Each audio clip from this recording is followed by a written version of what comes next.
ಇದೆಲ್ಲ ನಮ್ಮ ಗಮನಕ್ಕೆ ಇರಬೇಕು. ಪಕ್ಷ ಬರಲಿಕ್ಕೆ ಎಲ್ಲರದು ಸಹಕಾರ ಇದೆ.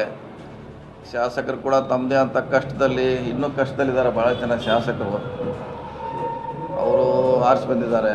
ಫಸ್ಟ್ ಟೈಮ್ ಕೂಡ ಬಂದಿದ್ದಾರೆ. ಸೊ ನಾವು ಒಬ್ಬರಿಂದ ಕೆಲವು ಜನಿಂದ ಸರ್ಕಾರ ಬಂದಿದ್ದು ನಾವು ಒಪ್ಕೋದಲ್ಲ. ಪಕ್ಷ ಜೊತೆಗೆ ಶಾಸಕರ ಶ್ರಮ, ಕಾರ್ಯಕರ್ತರ ಶ್ರಮದಿಂದ ಈ ಸರ್ಕಾರ ಬಂದಿದೆ ಅನ್ನೋದು ಎಲ್ಲರೂ ಗಮನಿಸಬೇಕು. ಅಲ್ಲ 14 ಉದಾಹರಣೆ ಹೇಳಿದೆ, ಆದರೆ ಎಲ್ಲರೂ ಇದ್ದಾರೆ. ಅಂದರೆ ಅವ್ನ ಜೋಡಿ ಅವಾಗ 10 ಹಾಕಿದ್ರು, ಈಗ ಜಾಸ್ತಿ ಇದ್ದಾರೆ. ಹೌದು, ಅವ್ರ ಹೆಸರು ಬರೋದಿಲ್ಲ. ಅವರು ಹಾಗೆ ಆ ಥರ ಎಲ್ಲರಿಗೂ ಅಷ್ಟೇ ಪ್ರಾಮುಖ್ಯತೆ ಸಿಗಬೇಕನ್ನೋದು ನಮ್ಮ ಉದ್ದೇಶ. ಮುಖ್ಯಮಂತ್ರಿ ಆಗಲಿಕ್ಕೆ ಮಾಡೋದು ಬಿಡೋದು ಹೈಕಮಾಂಡ್ ಮಾಡ್ತಾರೆ. ಒನ್ ಮ್ಯಾನ್ ಶೋ ರೀತಿ ಆಗ್ತಿದೆ ಸರ್. ಅದೇ ಆ ಬಗ್ಗೆ ಹೇಳಲಿಕ್ಕೆ ಹೋಗಲ್ಲ. ಆದರೆ ಈ ಪಕ್ಷ ಬರಲಿಕ್ಕೆ ಎಲ್ಲರೂ ಸಹಕಾರ ಇದೆ.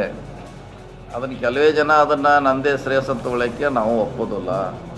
ಎಲ್ಲರಿಗೂ ಇದೆ, ಎಲ್ಲರಿಗೂ ಅಧಿಕಾರ ಸಿಗಬೇಕು. ಈಗ 8 ವರ್ಷ ಇದ್ರು ಪರಮೇಶ್ವರ್ ಅವರು ಸುಮ್ಮನೆ ಇದ್ದರು, ಭಾಳಷ್ಟು ಕಾರ್ಯಕ್ರಮ ಮಾಡಿದ್ರು, ಸರ್ಕಾರ ಬಂತು. ಆ ರೀತಿ ಆಗಬೇಕಂತ ನಮ್ಮ ಭಾವನೆ ಅಷ್ಟೇ.